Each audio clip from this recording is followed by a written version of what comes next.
Would you call the roll, please? I would be happy to, Mr. Supervisor. Trustee Hugo is absent. Trustee Fike? Here. Trustee Raridan? Here. Trustee White? Here. Treasurer Kilmer is absent. Myself, of course, I'm here. Supervisor Bennett? Yes, here. 5 members present, a quorum. Thank you. With regard to roll call, I do have a brief note from Trustee Hugo. Dear Grand Lake Township residents and fellow board members, I hope this message finds you well. I want to once again extend my sincere apologies for my absence from these meetings due to medical reasons. Unfortunately, I continue to experience health issues that require my full attention and prevent me from participating as normal would in this position, as well as my full-time job. I understand the importance of being present and contributing to our community, and I deeply regret any inconvenience or concern my absence may have caused. Please know that I value our community greatly and have missed being an active board member during this time. I continue to watch the meetings online, and my contact information is located on the Township website. I am grateful for your understanding and support during my recovery. I am now on the path to better health, and I'm eager to resume my involvement in our community. Thank you for your patience and understanding during this challenging period. Sincerely, Trustee Hugo. And we wish her Godspeed in her recovery. And we speak multiple times a week, so I know she knows what's going on and is very active despite her presence being missed here. With that, I will entertain a motion for approval of the agenda. Mr. Fike makes that motion, supported by Motion by Trustee Fike. White. Supported by White for the agenda. Trustee Raridan? Yes. Trustee White? Yes. Trustee Fike? Yes. Myself, yes. Supervisor Bennett? Yes. 5-0, motion passes. Okay, thank you. And now we will open the floor for public comment, and I have a slip from Mr. John Hopkins. Mr. Hopkins. Am I mispronouncing it? Hopkins. Yeah, Hopkins. Okay, okay. Hello, I'm John Hopkins. I live at 6225 Meadowwood Lane in Orchard Haven. I'm here to speak on behalf of, hopefully you guys approving the subdivision roads for us. Bear with me one second. Sure, Most important thing I forgot. not a problem. When I moved to Grand Blanc 30 years ago, I moved here to enjoy a better way of living and better neighborhoods. Definitely from my East Side Flint neighborhood, it was a godsend. Shortly after moving in, I learned somewhat disparagingly that the township did not control the roads, that the county road commission did in fact control the subdivision streets. I also learned that my tax dollars did not cover what I thought the road commission was supposed to do: repair streets, plow streets, etc. That our tax dollars just weren't enough. From that point on, I knew that someday, especially with the way our subdivision streets looked to begin with, I'd have to cough up more money to fix my sub at some point in the future, knowing how it works. I have saved money to pay for a roof, a furnace, a driveway, and now a subdivision road. I understand that this situation is a financial burden for some. However, every single one of us that lives in this subdivision should have seen this coming, especially with the failed attempts in years past to get these fixed. If you weren't saving, you weren't thinking long-term. This is the only thing that we can do. It's never, never, never, ever going to get any better or any cheaper. I asked the Township Board, what can the citizenry do to avoid these issues in the future?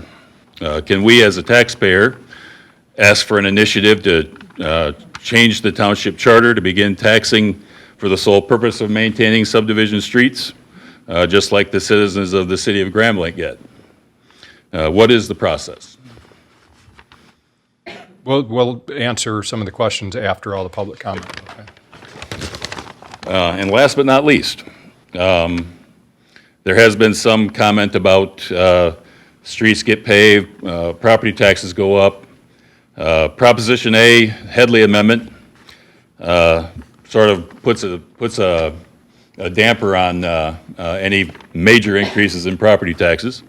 So that's something that we can look forward to, I'm sure. Thank you. Okay, thank you. We will, just to make sure everybody's aware, we'll listen to all the public comment and we'll try to address those questions in our presentation. If that, You're exactly right. Do you want it, so now, I think this is your general public comment Correct. time. Is that right? And then Yes. you're going to welcome comments on the road during the public hearing? exactly. So we made note of your comments and we'll discuss those after the public comment period or during the public hearing. But this public comment portion is intended for anything that you might have with regard to township business. And then when we get on the agenda to the public hearing for the special. Item 5, Mr. Supervisor. Item 5 on the agenda is the public hearing. We'll take comments specifically for the special assessment district at that time as well, okay? So does anybody have any comment? I know I received a number of these, and I'm not sure which ones, some of them checked off the box that they wanted to speak during the public comment portion, but is there anybody that wishes to speak during the general public comment portion? Otherwise, we'll use these for the public hearing portion regarding the special assessment district. Okay, we will call on the names as we get to the special assessment district public comment, which is coming up next. Yes, item number 5, public okay. hearing. The board will hold a public hearing to Okay. consider adoption of the proposed Orchard Haven assessment roll. Thank you, Clerk Robertson. So David or Dennis, any comments with regard to the special assessment district first? Well, we're in step 2 of the process where the township holds public hearings to gather comments from folks regarding the potential assessment. And at our last meeting, we created the special assessment district. So we've made the declaration that we're moving forward with the improvement. Tonight, we are going to consider the roll, which is actually the expenses of the special assessment district. We have a total estimated cost of, give or take, well, it's about $3,717,000. That's proposed to be, that's the cost of the road and proposed to be collected over a 15-year period.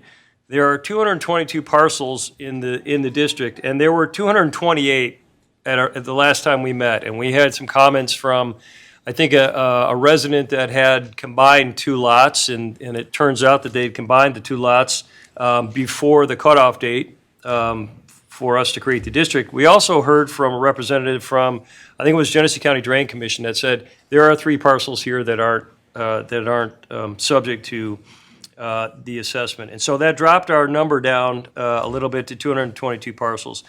Our estimated cost per parcel is $16,743.24. As I mentioned, there's a 15-year opportunity to spread that payment out. If you have the means and you want to pay it up front and not pay any interest, you can do that. If you want to avail yourself to the annual collection, it'll begin, I want to say in probably, well, we'll start collecting February 2026. This is a 2025 project. And so your payments won't start for a while, but then construction won't start until 2025. So one of the things that goes into the cost, in addition to the pure cost of construction, is there's a cost for us to obtain the financing. And it used to be, before whatever the latest financial crisis is, it used to be that we were able to go down to our local banks and we would have bond counsel, and they would propose a loan for us. And that would be a relatively inexpensive process. Usually, we were getting ranges somewhere between $5,000 and $7,000. Unfortunately, conditions have changed where local and regional banks aren't lending on these types of projects. So we find ourselves having to go to the state of Michigan. When we go to the state of Michigan, we not only have a bond attorney, but we also have a financial advisor for those bonds. And so our costs have gone from, I want to say, probably $7,000 to $8,000 up to, in the neighborhood, depending on the bond offer, of $30,000. So that's a lot of money, and it's something that we can't get around these days, and it's happening not just to us, but it's happening to other communities. One of the good things about the bond is we don't know what the rate is right now. And when we go to the state, we usually get a fairly advantageous rate, and it's going to be better than you would get at your local bank because there's a warranty that the interest to the bondholders is tax-free. And so it generally drops the rate about 1 or 2% over what you'd traditionally find at your bank. So we have the proposed roll in front of the Township Board. They are ready to hear your comments, and if you are opposed to it, make sure that you object either, and we solicited objections in writing before the hearing, and the clerk has those, and I'm sure we'll make a note of them. Yeah, Mr. Supervisor? Yes. If I may. Yes, I have a number of emails that I've received that I'm prepared to read into the record at your direction. Take care of it. So, and whether you send in something or not, stand up and make your objection for the record, because that will preserve your right to go to the Michigan Tax Tribunal to appeal the amount of the assessment. And so it's important for you to, if you are opposed, you want to preserve that right. And go ahead, Mr. Remind me, Mr. Laddie or Clerk Robertson, what are the numbers in terms of how many have signed in favor? What does that percentage look like? I don't have that in front of me tonight. We did do a pretty in-depth evaluation of that at our last hearing, and that is when those numbers are particularly relevant. But it was well over 51%. It was over 51%.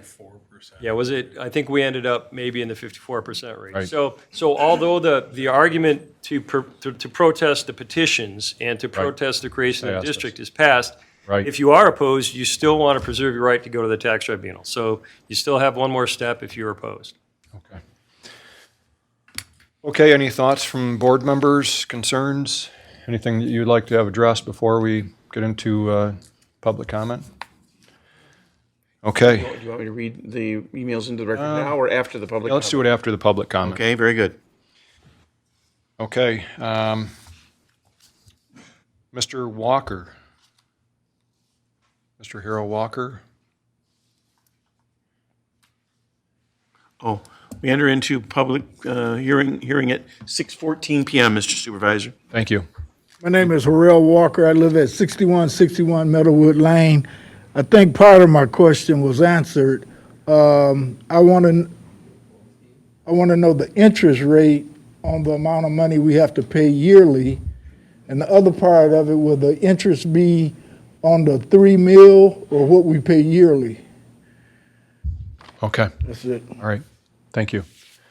So the interest rate is kind of an unknown, but the other bonds that I'm familiar with that are right now from some other organizations that are municipal are in the range of 4, 4.2, something like that. We'll probably go out to bond council in the summer or fall or something, probably fall after the project's over with, or maybe, Yeah, we're going to be, so because it's a 2025 project, we're going to, and we're not economic experts by Right. any means, but the longer we wait, I feel like the better we're going to be as far as our rate goes. So that probably wouldn't happen until maybe spring 2025. okay. Okay, maybe we can address the question that came up earlier, property taxes. Mr. Lehman, how does paving the roads affect property taxes? So this road project gets done, your assessors don't go out and change anybody's home value because the roads were redone.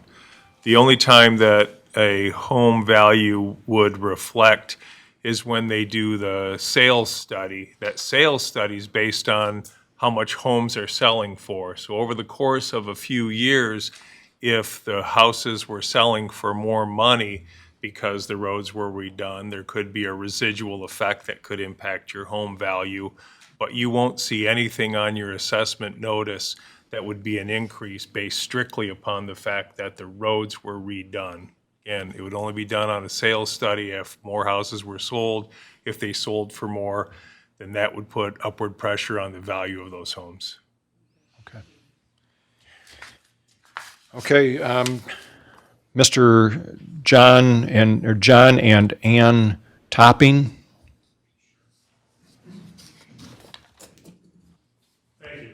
Thank you. Just a few minutes, and thank you for being here. My wife and I are a concerned resident. Could I ask you, Mr. Topping, just to move the microphone up Certainly. towards you a little bit more? Is that better? That's perfect, thank you. My wife and I have lived in the subdivision approximately 10 years. And over the period of time, we have noticed diminished asphalt and the continuous patching. I have two questions that have just been mentioned. The interest rate, I'm assuming, when you go out for a bond, that $16,000 that we're all going to be assessed, that is at a fixed amount? It's not at a variable rate over the period of time? Okay, I just wanted to make that clear. The other point I have, I wrote a lengthy letter. Mr. Robinson, I understand you'll be reading that, so I'll be going on record. It's a two-page document. Sometimes we summarize them, and we will stick it in the record, but we don't necessarily. I can read it, but I don't want to. And yes, I have your two-page letter. I intended to mention all the names of all those who have written letters and indicating their support or opposition based upon what they wrote. Mr. Supervisor, if you want me to read the entirety of the letter into the record, I can do that. If I think you, that's important because it'll be redundant for everyone to come up here and read their letters. Would you like me to? It's for expediting time. sure, we can read it, or you can, I whichever. would appreciate if you read it. Okay, all right. Okay, so then I can, Bear with me then, Cease if you would. This is addressed to myself on behalf of the board. I'm writing to express my strong opposition to the proposed special assessment role for road improvements within the Orchard Haven subdivision, as detailed in your recent notice dated March 5th. While I understand the necessity for road maintenance and improvements, I believe that the proposed assessment unfairly burdens senior citizens who have been longstanding residents of our community. As someone who has lived in the Orchard Haven subdivision for several years, I have witnessed firsthand the challenges posed by the frequent patching of our roads. Despite these efforts, the patches often prove to be temporary fixes and require continuous attention due to the wear and tear caused by the acceleration of internal combustion engine cars. Moreover, I am concerned about the lack of clear benefits that this assessment would bring to homeowners, particularly in terms of increasing property values. As a homeowner who has invested fully in my property, I fail to see how this assessment aligns with the interests of residents, especially considering the impact it may have on our ability to resell our homes in the future. Furthermore, the proposed assessment, whether payable in full at the conclusion of the construction or through annual installments, does not provide a satisfactory return on investment for homeowners. Given the current economic climate and interest rates, I am apprehensive about the financial implications of this assessment, particularly for senior citizens on fixed incomes. I urge the Grand Blanc Township Board to reconsider this proposal and explore alternative funding sources or cost-effective solutions for road improvements. It is crucial to prioritize the financial well-being of all residents, particularly senior citizens, who may be disproportionately affected by such assessments. If the township requires additional funds for road maintenance or other alternatives, I strongly encourage the exploration of options that do not directly impact homeowners' mortgages or resale values. I believe that it is possible to find solutions that address the needs of our community while preserving the financial stability of its residents. In conclusion, I respectfully request that my objections be taken into consideration during the public hearing scheduled for 6 p.m. on March 19th, 2024 at the Township Hall. Additionally, please accept this letter as my formal objection to the proposed special assessment role. Thank you for your attention to this matter. Sincerely, John and Ann Topping. Okay. thank you. I will Thank you. not burden any more with that, but I do have one question. 2 years down the road, when the project takes place and the assessments happen, and a homeowner decides to opt out and pay yearly, I'm assuming that would go in their escrow account to pay the money, or is it a separate bill off of your taxes?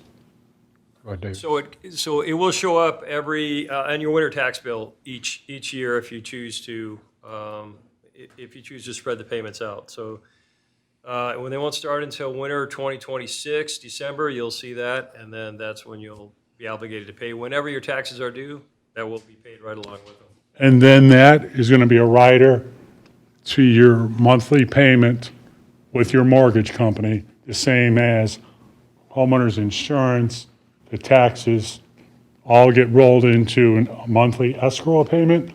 So that escrow payment could possibly be $150 more on senior citizens who have a fixed income. Is that Well, correct? I don't mean to interrupt, but yeah, I'm guessing that what'll happen is your bank will adjust your escrow payments to fit Exactly. the amount of the tax bills. And what you just described, as far as the mathematics of it, is correct.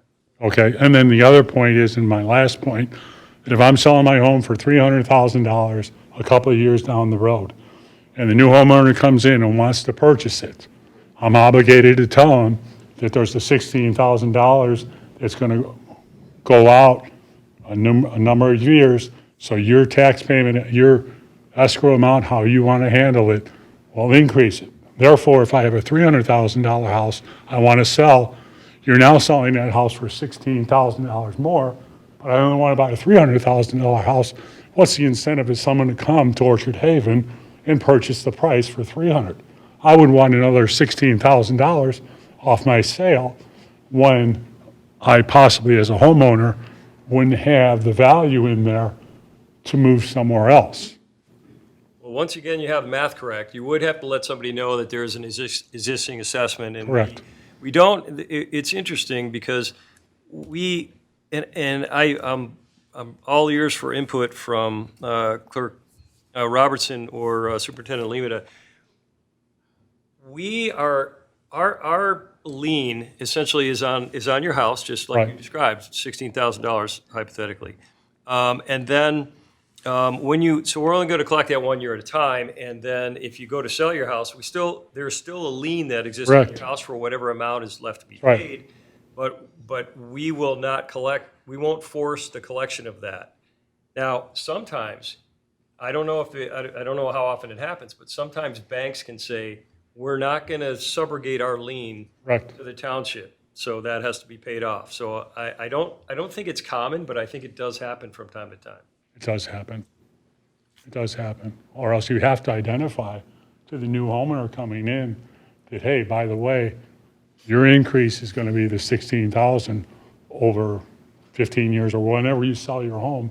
That's a rider onto your escrow account. You certainly have to like the- disclose that there's a lien. Okay, I just wanted to let everyone else know that that's what's going to happen to their property. I agree with getting it fixed. I thoroughly do, but I believe we should look at some alternatives based on the populace of the community. With that, I'll close. Thank you very much for that. Thank you. Yeah. We appreciate all the comments. Okay, Mr. Ken, am I?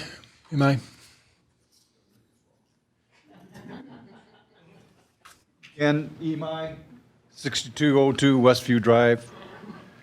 At the last meeting, there was some discussion about signage, like stop signs, speed limit signs, a sign that says no thoroughfare, that type of thing. I contacted the road commission. Of course, they gave me the big thumbs down that you can't do it because the state law says there's only so many speed limit signs you can put in a subdivision, whatever that law says. But we have no more than maybe 4 or 5. Stop signs. They said because of where I'm on this corner, or close to this corner, Westview and Brookview, there's one stop sign, and it's going east and west, not north and south. And they said no. Even though there's one at Brookview and Meadowwood and Lake Forest, there's a 4-way stop, but we can't do it there. And so, anyways, I'm not really happy with it, and I have a letter from emails from Miss Tomarsky, I think it is, Sue Tomarsky. I'm not sure of her name. Anyways, my question is, what if the homeowners association decided to put up our own stop signs and our own speed limit signs, 25, like the normal in a subdivision is, but put them strategically, past where they are currently at, 1 or 2 here, 1 or 2 there, and stop signs like at this intersection. What ramifications do we get from the police department, if anything? Or is it legal? Well, the road commission actually owns those roads and the right-of-way. So where the signs are is actually their right-of-way. So to put anything in their right-of-way or do any kind of work in their Well, right-of-way. the sign would look just like what they got. I'm just telling you, we don't regulate that. The county road commission does. So if somebody's doing something to their road or to their right-of-way, I'm not sure what they will do, but I have seen them send out letters and tell people that you have to remove things, whether it's certain types of mailboxes or Right. things on their curb or whatever, so that's their job to police that. Our police and our township code enforcement, we don't regulate those kind of things. Am I wrong, Mr. Lehman and Mr. Laddie? No, you're exactly right. The road commission will, maybe you could get away with it for a while until they went out and drove through there and said, these aren't our signs, in that which case they will just pull them, and I guess you could Yeah. keep replacing them until one of you got wore out of putting them in and pulling them out. I suppose, yeah. I have a suggestion for you, though, if the speed is a concern, is our chief of police, Mr. Rennie, Chief Rennie is right over here. I would speak with him after the meeting or before you leave. There are a couple of things that we can do in terms of monitoring the speed and enforcing. But they have put out up on Meadowwood out near Hill Road, they put up a slow down thing with a Right, well, thing. he'll tell you a little bit more behind the theory behind that and the information we're able to gather to, Well, that's what the letter from the road commission says. Dear, please know about it. I know they know about it. They were at the meeting last time. right. But still, the stuff Well, goes on. We're doing it in a couple other subdivisions and one of them that recently has been repaved, and they were concerned that when they get rid of the potholes, that people are gonna go even faster, so. But I would urge you to, even though you got the letter from the road commission, speak with Chief Rennie, and I think he might be able to shed some light on some things that we can do besides just putting the sign out, Yeah. how that helps us. Now, at the last meeting, another gentleman brought up a suggestion that you block off Meadowwood Right, from Hill Road. You can't do it. That's right. just not going to happen. Well, for safety and fire and everything else, Exactly. we can't, That, I threw it out there to the lady at Right. the road commission. Let's let her respond. yeah. I have seen communities in some places where they can, but they have multiple entrances in besides just Yeah. that one or something like got that, you. but, yeah. Gary Road and Hill Road. Okay, thank you very much. We appreciate your input. Thank you. And please speak to our chief. Okay, Mr. Vargo. Mr. Vargo? Again, I'm here talking on my son's behalf since he's working. And some of the questions have already been answered, but I was curious, from the township's, estimate, how many companies did you have estimate the job?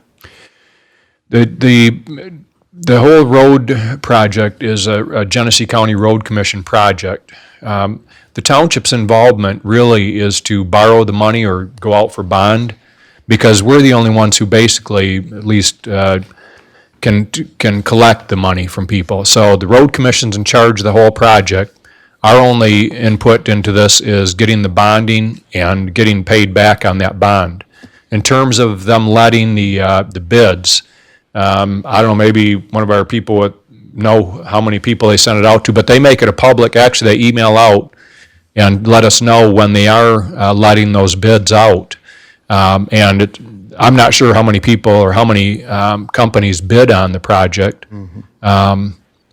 In recent years, there hasn't been a whole lot of companies that were available for doing this. But you could check with the road commission, they probably could, those are public documents. And not to put down the road commission, but my experience with road commissions is they're usually anywhere from 20 to 50% higher than private companies, which would definitely lower the price some for all the residents. But I hadn't heard anything. The other thing that was Well, mentioned. let me just mention, they do very few themselves. They contract out majority of them, so they are using private contractors for most of these jobs. There are a few that they'll do themselves. This one, I'm not sure in particular, but I believe they bid it out. And those documents are public.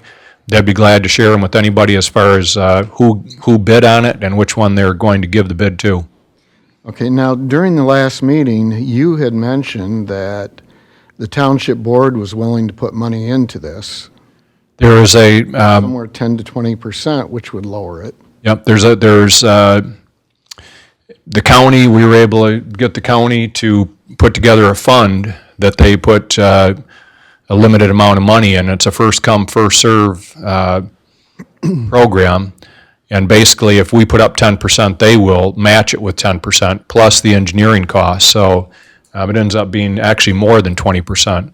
Mr. Lima, did you know if this project qualified, or if we were one of the candidates for it? So we won't know. When the road commission started this new policy a year ago, they put aside $450,000 annually, and that's for every township in all of Genesee County. That's their max for the year. And any given township can get up to $150,000 that we're limited to.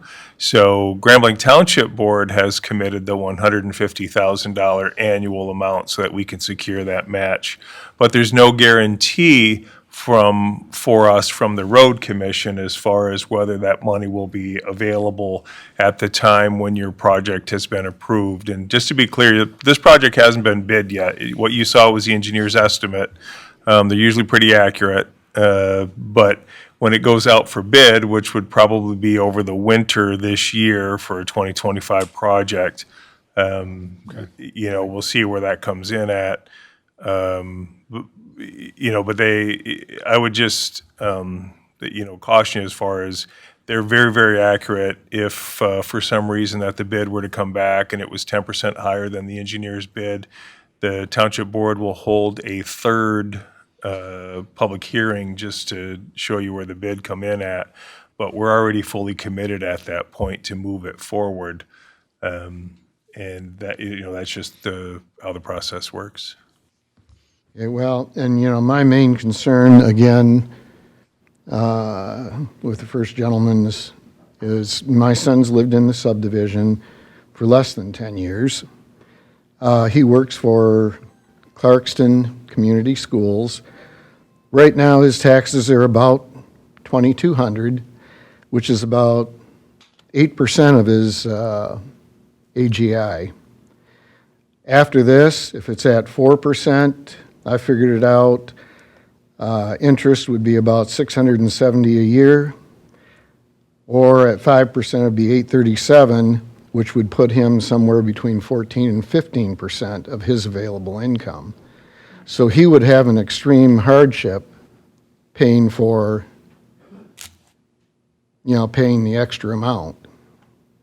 I guess he could just eat a little bit less or drive a little bit less, but he still needs his job. Yeah. And actually, I was the one that proposed blocking off Meadowwood and Brookview last time. And I know it has been done in subdivisions. Are speed bumps possible? State of Michigan does not allow speed bumps. Okay, well, they don't allow speeding either. Right. But I know Meadowwood and Brookview, I've been going 20 miles an hour sometimes down there. People pass me doing probably 40 to 50. Sure. So, and I've seen that several times. And that's a big concern. Plus the fact that people park all along the sides of the street make it a little bit narrower. Right. And I think the police have been addressing some of that. Sure. Okay. Thank you. We appreciate your comment. Jason Pointer? Hello, Jason Pointer, 6370 Meadowwood Lane. Just here to register or formally object to the special assessment. That's all. Okay. Thank you. Mr. Yancho, did you wish to speak, or Mr. Yancho here? Okay, all right. Mr. Kish? Jeff Kish? We're quick. Just turned to slip in. Good evening. Good evening. My name is Jeff Kish. I'm speaking on behalf of my dad and my parents, John and Margaret Kish, at 6376 Tanglewood Lane. I just want to let you know they're in favor of the project. I grew up in the house there many years ago. I was in the subdivision when the pavement went from a gravel road to them doing massive amount of excavation and putting in the paved roads themselves. I've been involved with the streets, and you can see the streets are highly deteriorated. And you can see why, because there's a lot of areas where the road is lower than the ditch. In certain areas when the water collects, and everywhere that's happened, the road has been destroyed. It's unfortunate we didn't carve little channels in there to get it to the ditch, but it is what it is. And I do want to let other folks know in the public that, you think about selling your house or whatever, if you take your same house and put it on someplace with good roads, it's going to be worth far more than that same house in that subdivision. And the roads in that subdivision are getting in such bad repair, when people come and look at your house, they're going to say, I love this house, but these roads are awful. And so it's a catch-22, and I know that there are people that this is is going to be more of a hardship for. I actually live in a subdivision that's had two separate assessments, one for public water and one for repaving the streets, two separate assessments over the times that I've been in my house for over 30 years. And I just want to let people know that it doesn't get cheaper, those roads don't get better, and your home value is not that it's going to be assessed any higher, but again, take your house, put it in a nice neighborhood. You might have a great house in that neighborhood. People are going to be deterred by their travel. Some people have to travel a fair amount to get to their house to that neighborhood. It's very, very extensive. So for those that are worried about values or whatever, it's only going to help you sell your house later, for sure. It's going to be a detriment if they don't get improved.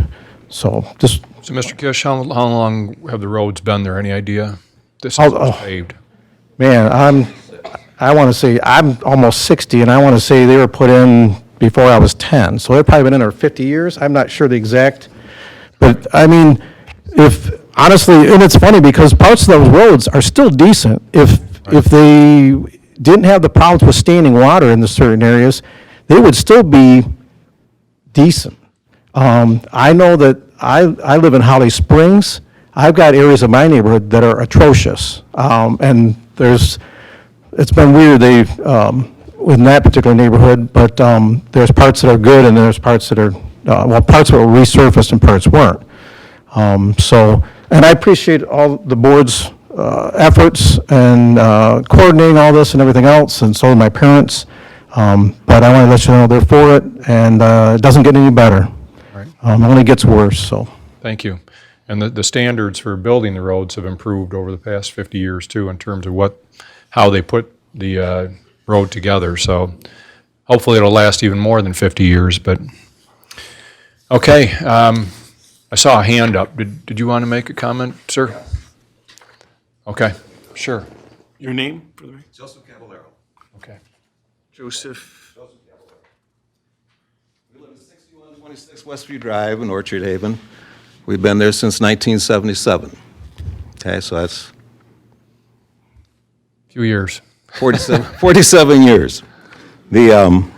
Our section of roads went in 1976. I have that right? All right, you guys? Okay, Orchard Haven number 1 roads went in the mid-50s. okay. Okay?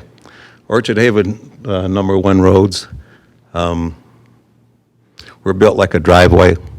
They weren't very good roads. And we've examined them, we've measured them, we've done all that work and said, holy mackerel, it's a marvelous thing that these things lasted that long. Mm-hmm. Orchard Haven number 2 and number 3 roads put in 1976 are deteriorated where the water drainage, just like you mentioned, the water drainage has been bad and it lands on the road, deteriorates that. So I've heard a lot about my subdivision. I want to tell you that we love living where we live. Most of us do, okay? Most of us, by 4% looks like, understand the need for roads. The roads are like our bodies. As soon as we're born, we're in the process of dying, okay? When they put the new roads in, they're destined to fail after such time. Maintaining the roads is like maintaining our houses, okay? When we maintain our houses, it keeps our property values where they should be. If we don't maintain them, the property value goes down, you have all kinds of problems. So living there as long as I have, we've been through this road thing about, I think this is the fourth try, okay? And it wasn't until the last couple of years that the roads really got so bad that we, in our household, finally acquiesced and says, man, we got to have new roads, so we're for it, okay? The speeding thing is slowed down on the main drag going through there simply because we have the big potholes, so that's a plus. Okay? When they put the new roads in, there's going to be another speeding issue. It's nothing new. It's nothing new. Chief, we've been complaining about this speeding issue since 1977, as far as I know, okay? You would think with the Vassar Road getting paved, and the other part of Vassar Road getting paved, that maybe somebody would start taking the Vassar Road through the other way, but they haven't done that, okay? Anyway, so I have no complaints. We live in a marvelous place. Maintaining the roads is like maintaining our houses, something you got to do. Thank you. Thank you. Okay, I don't have any more comment cards here. I'll take any more if there are any comments that anybody would like to make. Yes, sir. I just wanted my other question answered if I could, which Mind me. was, what can the township do to institute being taxed on a whatever basis, just like Grand Blanc City? So I'll take a stab at this, and then I'll turn it over to Mr. Limata. There are municipalities, townships, that have millages for streets and roads. In fact, our superintendent is from a community originally that did that, and he undertook that project. But just so everybody realizes, cities actually receive federal and state funding for streets and roads. Townships in Michigan, the funding for streets and roads actually goes to the County Road Commission. And that's not just unique to Grand Blanc Township, that's throughout the state of Michigan. So if you have a good county road commission, and it's well-funded, then you receive, better than those that aren't funded very well. The problem comes in, there's just not enough money to pave subdivision streets in townships with the money that the county receives. If we were to raise our taxes to be equal to some nearby cities, the taxes would go up considerably, and we'd probably have about $11 million extra a year, and we could pave streets. But one of the beauties of having a township versus a city is that in townships, the residents get to vote to raise the taxes. In cities, the city council can raise the taxes to a certain level without the vote. So it's one of the benefits to having a township is that we can't raise your taxes as a board. You have to raise them, right, as a vote. Mr. Lehman, what did I leave out? Yeah, I mean, township taxes are capped at 10 mills. We have 5 mills for operating, actually 4.4 this year.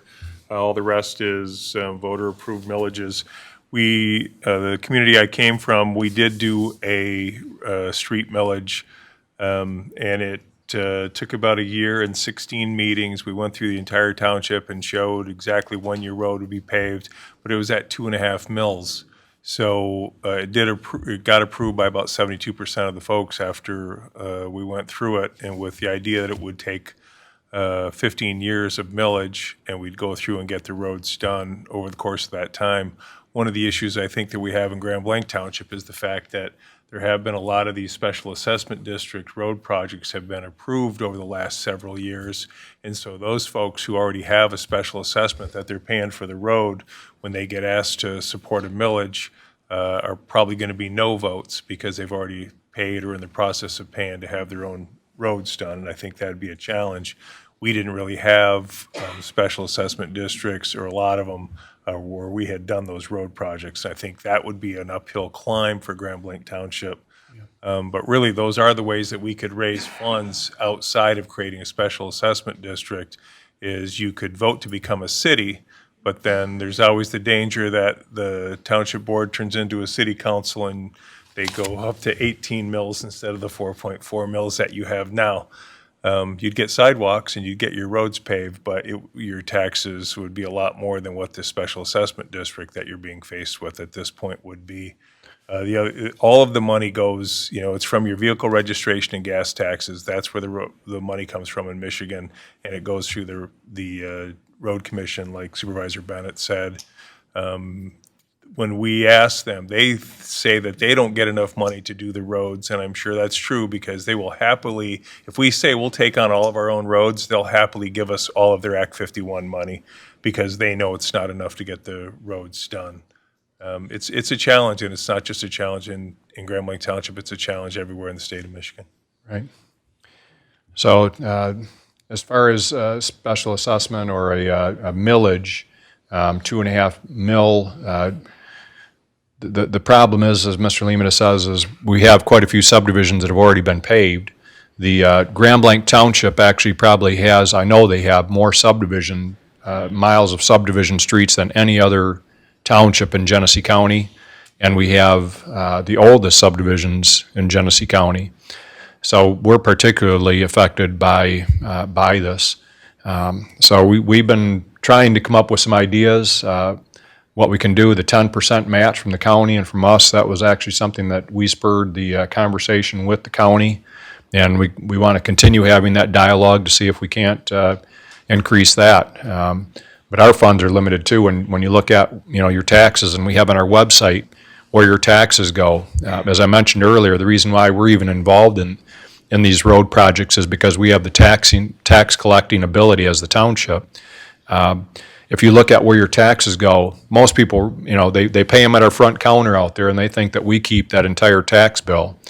Actually, we keep a very small portion of it. The rest of it goes to every entity within the county. But yet, a lot of these, services are local, like your mail and the streets and whatever, but we don't control those things. We hear a lot of complaints about them, and we wish we could do some things on them, but we'll continue to look at, other options and solutions, but right now, the bottom line is funding, and if we can get more funding, we'll put it, towards projects like this. Okay, we'll close the public hearing and bring it back to the board. Closing it at 6:49 PM, Mr. Supervisor. Thank you. Any other comments? If I could, before we close, Sure. I do have these emails I'd like to read into Yes, the record. please if I do could. so. In no particular Summarized. in no particular order, Andre Visser inquiring about other public entities contributing to the costs. In favor or against? Against.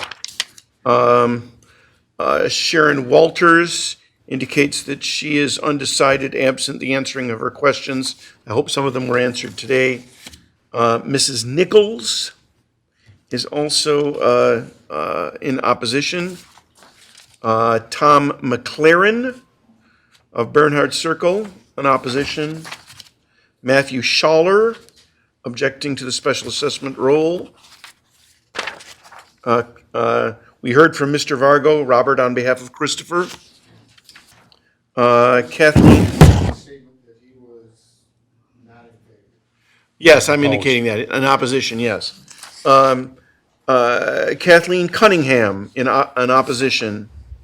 Jennifer Mosby in opposition. David and Michelle Whitenhall, in opposition. And Carol and Wayne Snyder in opposition. Okay. Thank you, Clerk Robertson. Any other comments from our board? Yes, Dr. Reardon. Out of the ones that were just mentioned, were any of them in favor or first, or Any of them switch their any vote? of them signed the? Petition in favor? So Aren't we beyond that point, Mr. Petty? we did. We conducted that analysis at the last meeting, and what we still do, and people may say, well, if it goes up 10%, we have a public hearing, what's the point of it? And the point of it from this point on is first of all, if you object, you preserve your right to go to the tax tribunal, but also, we do understand that sometimes, and the road commission is, in my experience, pretty good at estimating these projects, and as Superintendent Lehman pointed out, all we have now is an estimate from the road commission. When they bid the project, it'll be a competitive bid process, and they usually come in pretty close. But what we're able to do, if some disaster happened, the project turned out to be something way beyond the scope of what they anticipated, then it's possible for the township board to consider what to do at that point. And I say what to do because there's already money invested. We become obligated for that money. And so we've already made the decision on the petitions. We've already weighed the fors and against and as far as the creation of the district. And really that additional public hearing and this public hearing to a certain extent is really to just make sure that those estimates are still in line and still reasonable. And so we're not going to be doing that math to check the percentages. Okay. Very good. That's all I have, Mr. Supervisor. Okay. Thank you. Any other board members have comment? Okay. Okay. Then sorry. item B, 5B, Mr. Supervisor. Do you have a question, sir? If after the meeting if you can stick around or jot down your question with the email, we'll be glad to respond to you, okay? If you put your email down, we will, Mr. Lehman will give you his card. Sure. Okay. We'll be glad. Anybody that has any additional questions leaving this meeting, we can gladly send you a reply by email or what have you. We'll meet individually with you if need be. So if that's the case, fill out one of the forms. Just put, please email me the answer to this question, and we'll be glad to respond, okay? All right. With that, we're going to move on to another public hearing, and the board will hold. Give a chance to clear the room first. I guess if folks don't want to stick around, if you came specifically for the Orchard Haven assessment roll, you're free to leave at this time if you'd like. Okay, thank you. Thank you.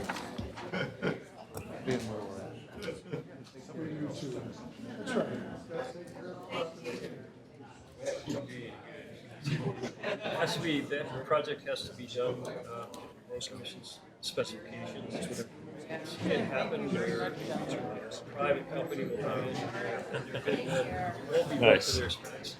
And so it's apples to oranges. Good thought. No problem. You got a challenging job. Have authority, responsibility, but no authority. So many catch-22s. We're not gonna make everybody happy. I'd get a second bid. Well, so part of, they had a project. Needs. Matt knows. We've been there for 30 years. So, are we still in a meeting right now, or? Where it is the call of the chair. Because of the damage that's. I was like, Yeah, I closed it at 6:49. all right. That's really sad. And then we're going to reopen, this next one is the Land and Water Conservation Fund grant application. We've been trying for years. Item 5B. 5A. 5. I will. Thank you. Okay, we're going to go ahead. If we'd ask that if you want to discuss the project anymore, we just ask that you move out to the lobby area, please.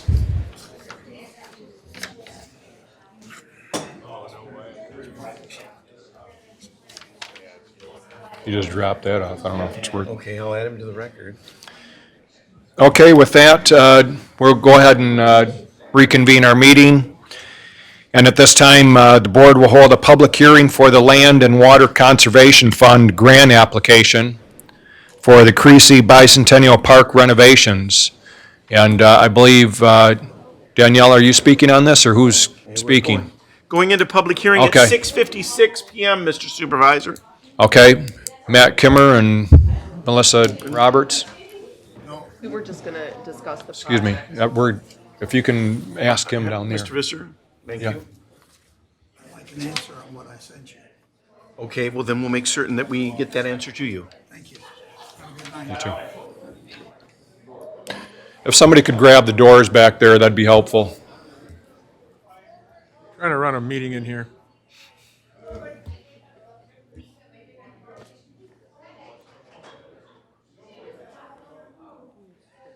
Sure.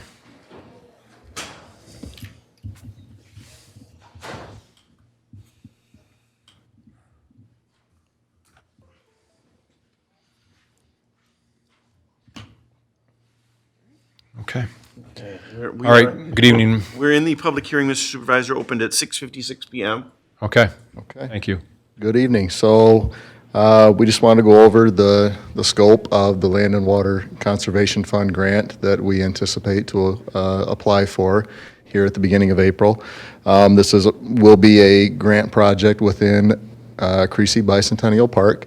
The components of this project are redoing the main parking lot there, parking lot B, the area outlined in red.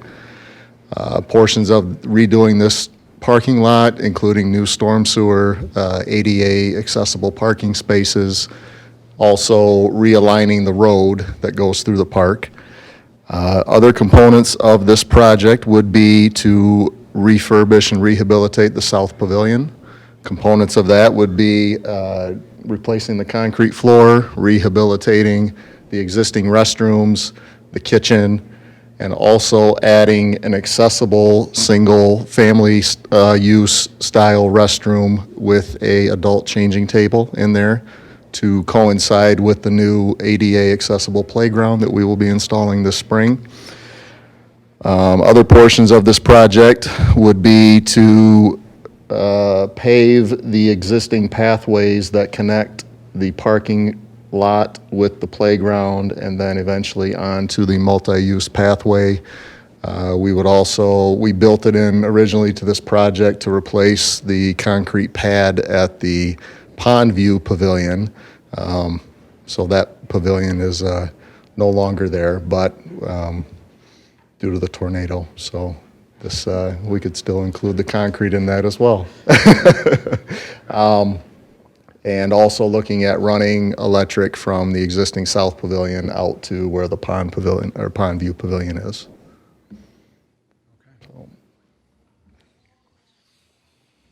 Okay.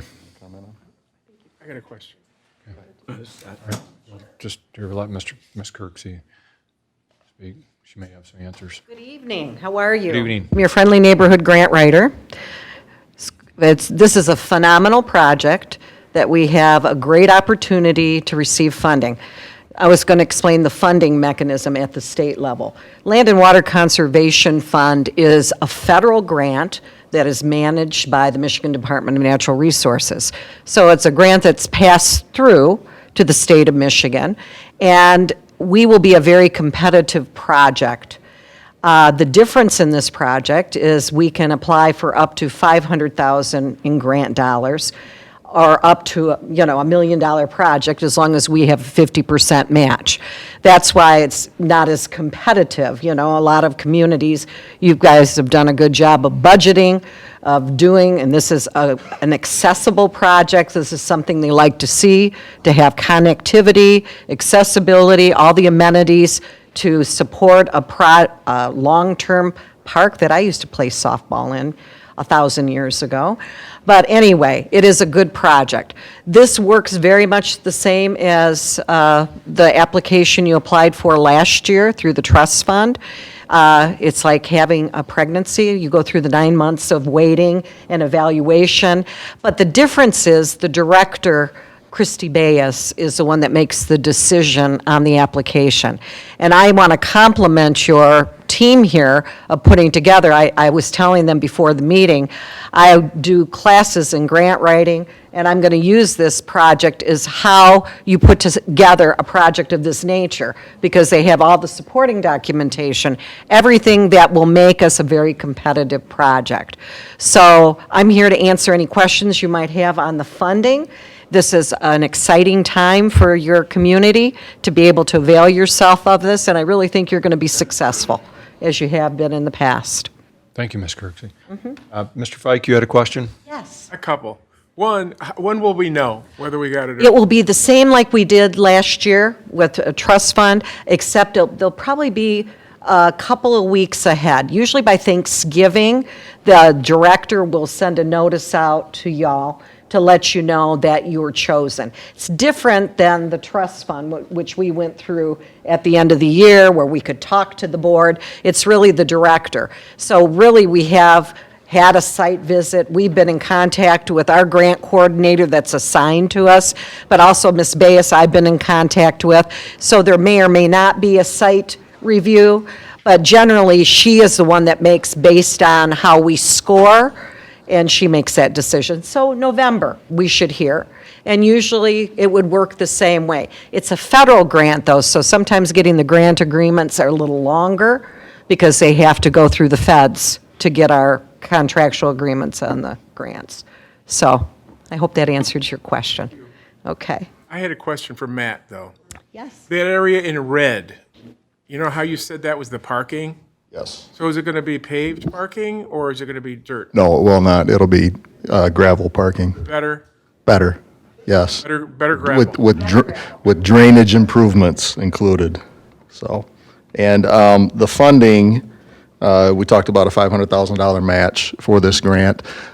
We do, as part of our 2025 capital improvement plan, we had allocated $250,000 towards the pavilion rehabilitation as part of our millage funds. And we also have reserve funds available in the millage fund, approximately $400,000 plus.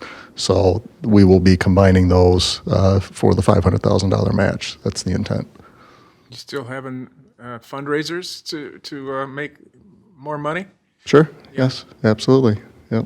A bake sale or something? Well, we'll see. A lot of cookies. A lot of cookies. We had our luau party last couple of years, and this year, Yes. I think Yep. we'll be hearing something about something maybe a little bit different eventually here. Yes, correct, yep. Yes, Mr. White? I just have a question. Sure. This is up. The pond, is that actually owned by the township, or is it all of it? Yes, it's totally within the One of those things. township boundaries. Goes to the park regularly. I've always wondered why we can't actually use it for anything. Is that just this liability that we're afraid of somebody drowning in there? It's quite shallow. It's, yeah, no, there's, definitely, there could be some possibilities there for that. There isn't anything, any specific reason why we don't utilize it. It's just shallow and a little mucky, so we could. Actually allowed to use it, or is it not allowed to go? You're not allowed to go. I thought you weren't. I thought there was a sign that says "stay out" or something, if I remember. I don't think we have any restrictions on it, like we've never developed a policy on there that restricted. I think maybe it was just one of those things that we haven't really developed. There's no, I mean, it would be great if there was a walkway closer to it, or a way to even like launching for, I always thought it'd be cool for bumper boats actually, or just those pedal boats. you Yeah, know, well, just the to- paddle boats, I could see that too. Yeah. Although the fire department has done some rescue training out in there, and according to the firefighters I spoke with, the bottom is pretty much like about 4 foot deep, Yeah. just bad muck. So Yeah. don't fall out. That's all I'm saying. Well, now at least there, to get a solid footing, there's some picnic tables thanks to the tornado. They're out of there now. Yeah. I think we got the porta potty out. Everything's out. We had everything Had to be a removed. job pulling those out. Yeah, we had a local contractor that came in with a Argo, one of those amphibious vehicles, Okay, to get out there and remove the debris from the lake. okay, interesting. Yeah, with that, I think we have a few individuals here that would like to speak in favor of the project. One other question for you is with regard to that gravel that we're putting down, that probably would assist in the future if we do decide to pave it, I would imagine. I would believe so. It'd provide a solid Base. base if we wanted to pave it in the future. Just that portion alone there with gravel for that portion of the parking lot, an estimate on that was $620,000. Wow. So just to give you an idea what it would cost to pave the entire park, that'd be quite the undertaking. So if the lottery winner that, Yeah, if they would come forward, it'd be nice. we could use it to pave the parking lot, if it's $600,000 to put gravel on that parking lot, just imagine what it would cost to pave it with asphalt, but maybe we'll get there. Our grant writing is getting better each year, so who knows? Right. Yeah.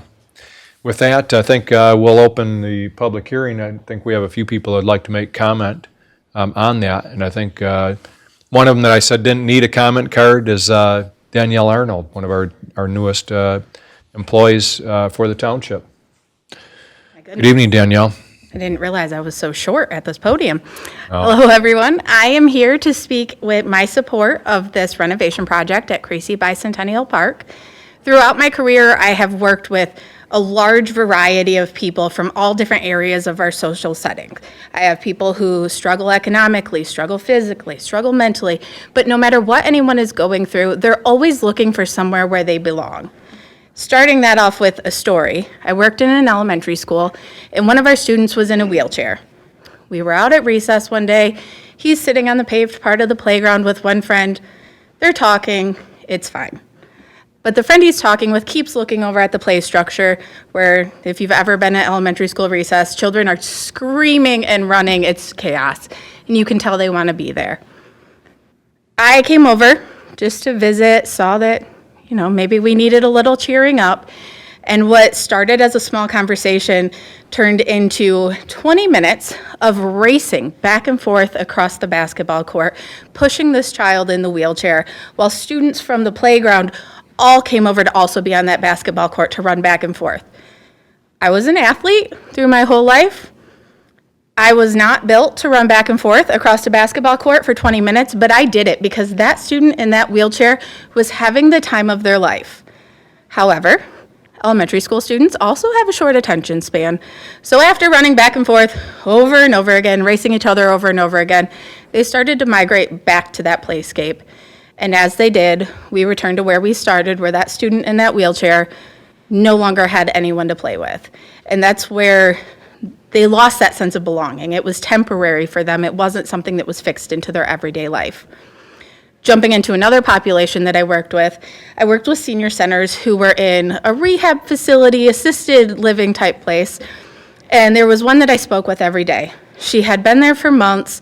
She was primarily bedridden. If she was getting out of bed, it was in her wheelchair. Many things had to be figured out. She was transported by ambulance. Life just wasn't really easy for her to get out and to do things.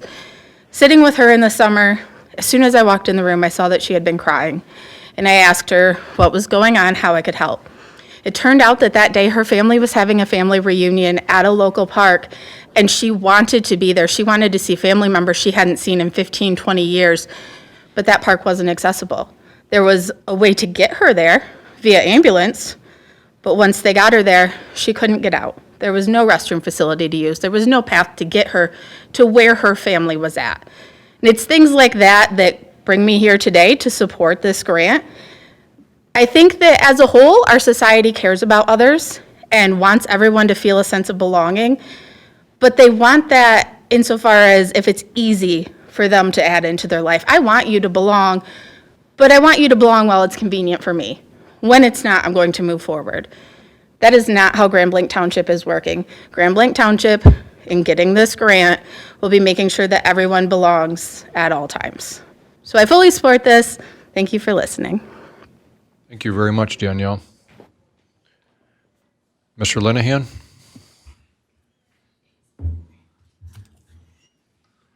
Welcome back, Mr. Linehan. Thank you. Those of you may not realize, Patrick was our Director for Parks and Rec, and now onto the county as, Deputy Director at County Parks and Rec? Director? Deputy Director for about another month. Well, We're going to congratulations. announce soon that Patrick is the new director for Really? Genesee County Parks. Well, congratulations. So this is exciting. We worked to get the conversion way back when so we could start applying for these grants. And this right here, this is the fruits of that work of lobbying the DNR over the cell phone tower. So this is exciting. This project is something, that we work towards, and, even just being on the outside looking in, this is exciting to be able to see come to fruition. So I did write a letter, and I'll just read it briefly for you, but, I think this is a great project, great for the community. The proposed land water conservation Creasy Bicentennial Park renovation is a major step in the reinvention of Creasy Bicentennial Park to meet the accessibility needs of all park users. This project provides for a more accessible park experience from the realignment of the road and parking lots to adding accessible parking and pathways, connecting park amenities, renovating pavilion restrooms to meet the accessibility needs of park users. Ensuring users of all abilities have accommodations to use the park for a vibrant, active, and passive recreation is a great benefit to the community. As a previous director at Grand Blanc Township, I know firsthand the importance of this project to the Grand Blanc community and greater Genesee County community. Not only is this project great for those who currently use the park, it will also attract and retain the great economic benefits to Genesee County that are seen from the day use and special events at Creasy Bicentennial Park. As a Parks and Recreation professional, it is important that we give quality recreational experience and facilities to our communities. Many people rediscovered the great opportunities parks can bring to people during the pandemic. By securing this grant, it will help serve the underserved populations in our community, providing greater access that is welcoming to all regardless of ability. This project is not only a win for Grand Blanc, but for Genesee County. Offering great parks is one thing that Genesee County does well. This project truly shows how parks bring people together. Thank you. Thank you very much, Mr. Landon. Congratulations once again. Okay, does anyone else have a comment they'd like to make on this project? Sounds very exciting. Seeing no further comment, we'll close public comment. Close the public comment at 7:13 PM. Bring it back to the board here. Any comments from the board that you wish to make? I think, the playground that we're putting in is ADA compliant, and I think the pathways that we're putting in, the separated pathways on Embry that'll connect to Cook Road and down to Dort, are very helpful for that as well. And I don't think it could have been spoken any better with regard to our concern for trying to be available to all ages, all populations within our township. And we try to make sure that our recreational dollars are spent to be inclusive and not just just for one segment of our population in terms of what their interests are, but to make sure that everybody's interests are represented. And sometimes that's a balancing act because we have certain groups that would like to have us spend all the money on one particular type of recreation, and we have lots of different interests at all different ages. So we're grateful that you are working so hard on this grant, and we look forward to the fruits of your labor. So thanks, everyone that's involved in this. With that, Item any 6. comments, Mr. Limita? No? Okay. Item 6. Yes, moving on to approval of the consent agenda. I'll entertain a motion by Dr.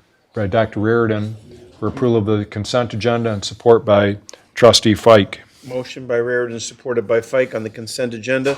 Trustee Fike. Yes. Trustee White. Yes. Trustee Raritan. Yes. Myself, yes. Supervisor Bennett. Yes. 5-0, motion passes. Thank you. All right.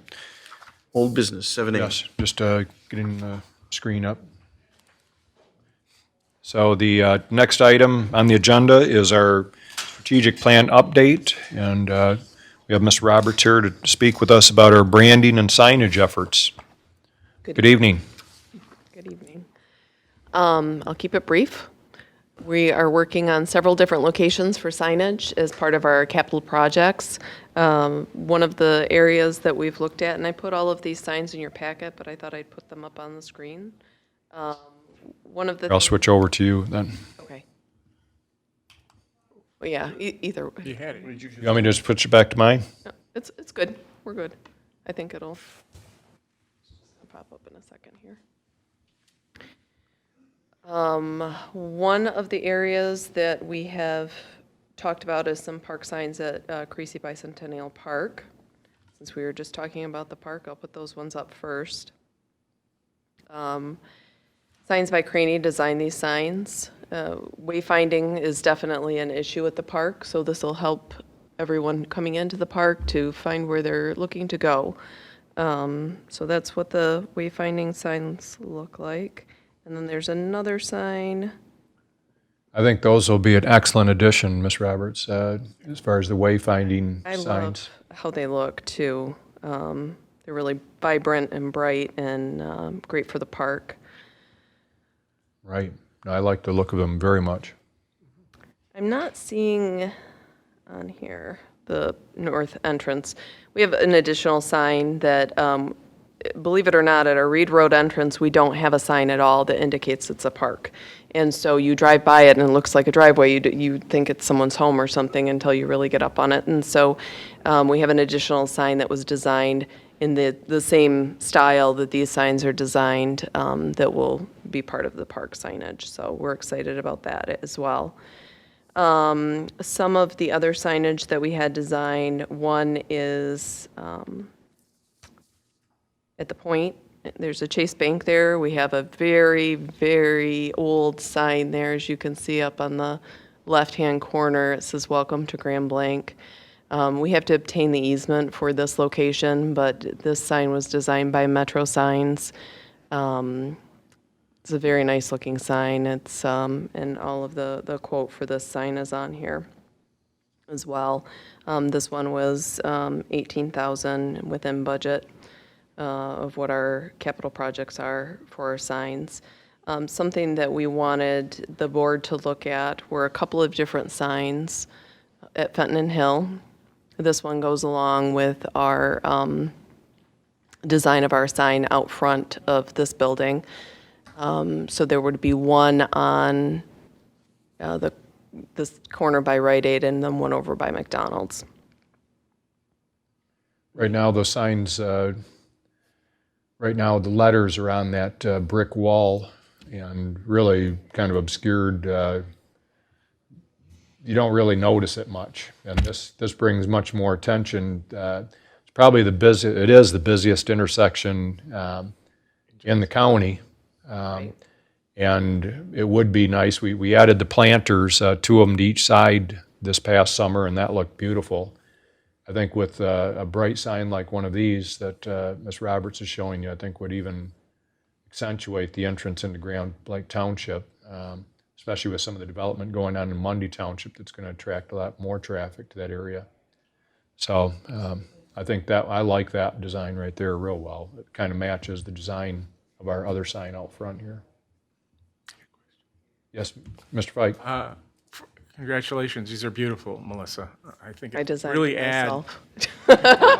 What's that now? I said I designed them myself. Yeah. Well, and you work to try to get this done, and I appreciate that effort. Yes. Will any of these be lit at night? So this one here has electricity to it. The electricity is, the lights are not functioning at this point. So we have to get in there. This we have to obtain an easement for as well. So we're working on that right now. So we aren't asking for to purchase these tonight. We're asking we want you to be able to see them, and then I'll come back to the board once we obtain the easements. But as far as lighting them, I think the idea is to have them lit one way or the other, Yes. either from the ground or from within the sign themselves. Yeah, and we just have to make sure that obviously there is electricity there. There was electricity to begin with. We have to work all of that out yet. Okay. There are some challenges as far as who's supplying the electricity, because right now, Grand Blanc Township moves forward. Somebody's paying the electric bill over there, and it's not us at this point, so it would matter whether those businesses would support that concept with some sort of an easement, or if we can put it metered in a way that we can control the power there. Right. This is the Metro Signs design. So it's just another option. It would be good to get the board's opinion on this between the two different options.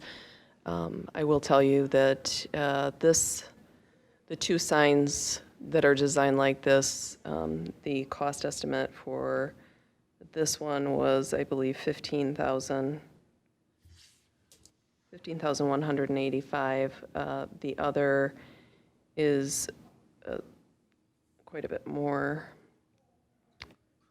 $23,794, so almost $24,000. So a significant difference between the two costs. The reason why is because this sign has a lot of those letters, and they're actually popped out, like the sign out in front of our building, so it's going to have that dimensional look to it. This sign will also have a little bit of a dimensional look to it, but it will only be the Grand Blanc Township, and that the words welcome, those will be popped out. Everything else is vinyl. So different materials, different costs. Different shape. You got a Different shape, different rectangle box design, as opposed to a unique shape. So Do you want our opinions, or? I do.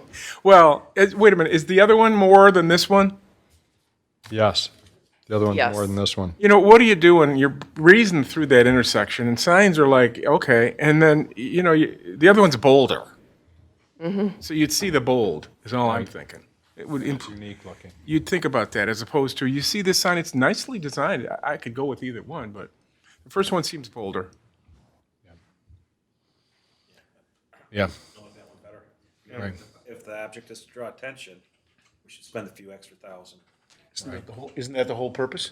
Right. Well, we're not asking for a decision tonight, but, No. so, But- thanks though for highlighting these, and it all goes towards the branding, that we've done so much on branding over the past couple of years.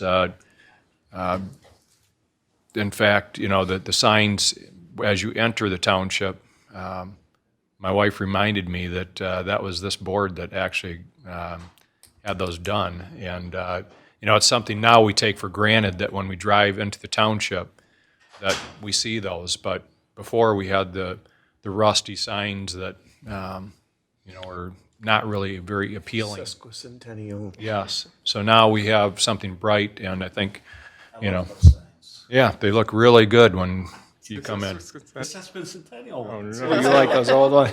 But You grew up with them? was it the Quarto Septicentennial? Because it's been 25 years since those had been replaced. So I didn't even know such a word existed until it was explained to me. That Quarto Septa. Am I correct, Mr. Laddie, on that? I do not know. You've been around long enough to. I do, and the one thing, and this is funny because I do notice the signs. I notice the logo. I notice the signs, and it is a big improvement. Yeah. So I think we've accomplished quite a bit with the branding, and this will take it to the next level, with these signs, and the beautification as well. And So- after these, I-75. Right, and we can work with the We're working DDA on on that. We need to widen a few overpasses at the same time, but, thank you very much, Ms. Roberts. And we'll be talking about our beautification, which is part of our branding as well, here in one of our upcoming meetings here shortly. So moving on to new business, the board will consider Resolution 24-14 to approve the 2024-2025 senior millage application and budget proposal for the Grand Blanc Senior Center, and authorize the Township Superintendent to sign the application to be submitted to Genesee County. Mr. Kimmer? So good evening. Genesee County Senior Services requires that every 3 years we submit an application in order to get revenue from the senior services millage. So this is basically just a formality. The dollar amount that we are allocated is $206,330. So, yep, this resolution is just a formality to apply and put that application in through the county. Okay. Any questions, Mr. Kimmer? You're making the motion, Dr. Reardon? Okay. Motion by Dr. Reardon, Motion by Raridan, support by Mr. White. supported by White on item 8A. Trustee White. Yes. Trustee Raridan. Yes. Trustee Fike. Yes. Myself, yes. Supervisor Bennett. Yes. 5-0, motion passes. Thank you. Item B, the board will consider a motion to approve Resolution 24-15, creating the tax roll for the Orchard Haven Special Assessment District. Mr. Laddie or Mr. Lehman, any comment regarding that? I have nothing more to add. Okay. Somebody care to make that motion to approve that? I'll Mr. make- White? I'll second Okay. White's motion. Support. Was there discussion or question on that? Mr. Fike? We're simply creating the tax roll. Correct. We're moving this forward. Exactly. Yeah. Okay. Motion by White, Okay. supported by Robertson. Yes. Okay. No further discussion, we'll go ahead. Okay, trustee Fike. Yes. Trustee Raridan. Yes. Trustee White. Yes. Myself, yes. Supervisor Bennett. Yes. 5-0, motion passes. Thank you. Item C, the board will consider a motion to approve Resolution 24-16 in support of the Creasy Bicentennial Park renovations through a Land and Water Conservation Fund grant application. We just heard about it. Mr. White makes that motion, supported by Mr. Fike. Motion by White, supported by Fike. Item 8C. Trustee Raridan. Yes. Trustee White. Yes. Trustee Fike. Yes. Myself, yes. Supervisor Bennett. Yes. 5-0, motion passes. Item D, the board will consider a motion to approve the annual renewal of Office 365 licensing through CDW Government LLC for $44,676.38 and approve the Township Superintendent to execute any and all related contracts and agreements. Mr. Lucevelt, good evening. Evening. This is our annual renewal for Office 365, our email services, collaboration tools that come with it as well. So, any questions? Any question, Mr. Lucevelt? Okay. Motion by Mr. Fike, support by Mr. White. Motion by Fike, supported by White on item 8D. Trustee Fike. Yes. Trustee White. Yes. Trustee Raridan. Yes. Myself, yes. Supervisor Bennett. Yes. 5-0, motion passes. Thank you. Thanks. Thank you, Mr. Lucevelt. Okay, item E, the board will consider a motion to award Fenton Road Sanitary Sewer Upgrade Project to Zito Construction for the amount of $3,399,752.50 and authorize the Township Superintendent to execute all related contracts, documents, and purchase orders. Good evening, Mr. Gentlemen. Good evening. So in front of you is a contract with Zito Construction, and it's for the Fenton Road sanitary sewer upgrades. This is a second phase of work that was done last year. We did Grand Blanc Road last year, and that ended at Fenton Road. This is the second portion of it. It was included in our 2024 capital improvement fund. This is an upgrade to the sewer system to take it from I believe it was a 12-inch to a 21-inch sanitary sewer to increase our capacity in that area. As you can see, the bids come back a little higher than what the engineer's estimate was. We have our engineer Scott here with us, can do some explanation along those lines of why we felt that it come back that way, and you know, basically what's happening in the construction world right now with materials and work and labor and such. Okay. Good evening, Mr. Haymeyer. Good evening. Scott Hellmeyer with Road Professional Services Company. So this bid was a little unique, just to kind of give everybody a refresher and a background. We put all these publicly funded projects out for bid. So we run an advertisement for 4 weeks prior to the bid opening. So we send that to our reputable contractors we work with a lot in the area. We'll send them the advertisement directly so they know the project's out. We sent it to 8 contractors, this particular bid, and we called them, so we assure that they got them. And then we also sent them to plan holder rooms, which are organizations like CAM, Construction Association of Michigan, Dodge, and those are organizations that contractors subscribe to, and then they get the ads emailed to them. So the point is to try and get as much bidding participation as we can. We usually like to have at least 3 bids. The more the better. Usually you get better pricing that way. So on this particular bid, we got, the bad news was we got 1 bid. The good news, it was from Zito, who built the first phase, and I think everybody's here is familiar with. They're a local, really good contractor. And then, so since we had 1 bid and the engineer's estimate to compare the two, we kind of scrutinized it to kind of figure out why, why we were so off. We were at about 18% difference. So we talked to Zito after the bid to get a better understanding. To put it into perspective, the biggest pay item we were off was on the mainline sewer. The last phase are about $300 a foot for 18-inch sewer. This is 21, a little bit bigger, but they were closer to 560. It's in your bid tab there, so quite a big jump in price. So talking to them, we got to understand this is a different animal. They're replacing a sewer where it was already excavated, so they're worried about the trench stability. There's a lot of utilities in the area, so it kind of brought some understanding to me anyway. They're going to go at a snail's pace through here. The last job, they get about 200 feet a day. This one, they're going to get about 50. So I guess with that, I'll take questions, but I just wanted to provide some context here.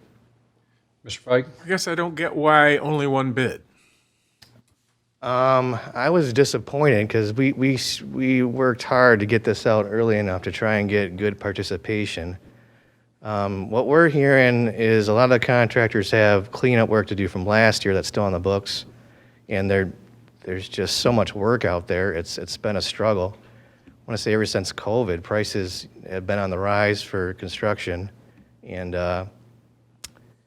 there's a lot more work on the horizon. There's a lot more jobs that come out, and honestly, they're having a hard time finding people to get it done. Even on our engineering side, we are too. We're seeing that with a number of things, road paving, for example. Yeah. The Genesee County Road Commission trying to get multiple companies to bid on projects is very challenging. Number one, there's so much work out there, like you said, and very few people wanting to do some of this work. The construction companies may be there, but trying to find employees even for their companies is a challenge. So I think, we've seen it and heard it, whether it's service industry jobs like restaurants or what have you, that everybody frequents and sees that issue. But, these construction projects are the same way. Try building a house or trying to find an electrician to come out to your house or a plumber. You may be making several phone calls before you actually get one that can come out on a timely basis. So I think, with this project, the good thing is that it's a local company that did make the bid, and we know their work. The unfortunate thing is the cost of everything in terms of construction is going through the roof. So Yeah, Zito does a great job as always, so I'm glad to see it was Zito that submitted a bid. I mean, we've seen this situation with our fire department and our DPW building, the cost on that. We're seeing roofs on commercial buildings double in the course of 1 year. So 18% increase over what we estimated probably is pretty good compared to some of the other things we've been looking at. Yeah, I don't. Mr. White? What else can we do for the future to not get one bids? We're sort of in a position, there's not much I feel like we can really do here. But I mean, and I don't want to throw the word collusion around when we're only seeing one bids, but part of me questions whether all of these other companies knew, well, they did the first part, they're going to do the second part and didn't even, that's a legal word I probably shouldn't be throwing around, and I'm not saying that's what happened, but I mean, when we only get one bid, we're really in a bad situation. Yeah. And I understand we might not be able to do much here, but what can we do for other projects going forward? Because if we have non-critical projects going forward in the future, we only have one bid, I'm going to be inclined to not vote for it. Yeah, it kind of goes up and down. You'll have years when things are slow and you might have 10 bidders. I mean, this is a really nice job too. This is not a small job. This is a, over $3 million sewer job. So back before COVID, when things were a little bit tighter, you could get 10 bidders on a job like this. It just goes up and down, and we try our best to advertise it and get the word out. And that's the best we can do. And we're trying to get them out earlier. That's the one thing that we can try and do a little better is trying to get it in January even. That might get us a little bit more participation before they get their schedules filled, some of the other guys. Are we just reaching out to people in kind of the general area? Are we looking further away? I mean, one bid seems, I don't like it. I understand that it is what it is, but. Yeah, we advertise to some Bay City contractors that we work with up there too that sometimes come down here and do work. And those plan rooms, those send them statewide, so contractors statewide are getting subscribed to them. So the bid, we subscribe to services that actually advertise the bid statewide. So anybody interested in work, they see it. Yeah, like Mitten, if you guys are familiar with Mitten, how you guys will bid, some of the municipalities use that, it's similar. Well, I get all this, but isn't it worth spending a little more trying to find more companies if we're going to end up saving a lot more on the back end than versus having a one bid offer we got to take or leave?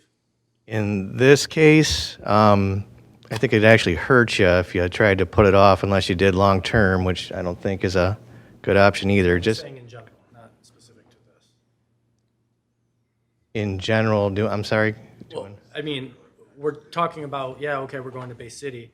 Maybe if we spend a little more upfront trying to recruit essentially to get more bids, which is going to ultimately drive, presumably we'll get some lower bids in. I mean, or at least multiple bids. Maybe we would get more bids and they would all be higher.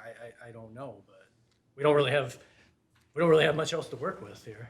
I think on this particular one, and it's unusual for us to get one bid on a sewer project. Typically, we have multiple bids on our sewer projects. This one, I think one of the biggest things that happened is just the danger in this type of project because they are excavating and they're put into the same trench that existing sewer, plus a bunch of other utilities are in. Scared some of the people away who pulled the materials and looked at it, but then declined to bid. And why would Zito do it? Well, number one, Fenton Road, it's right by their facility, right? So I mean, from a mobility thing, mobilizing for the job, it's right there. It's outside. So I'd have been shocked if they didn't bid it. But Scott's right in that, you look at this. We send it out to obviously the usual suspects, but then use multiple bidding sources. And still, when we got this back in, I questioned two things. Number one, why only one bid and why 18% higher than the engineer's estimate?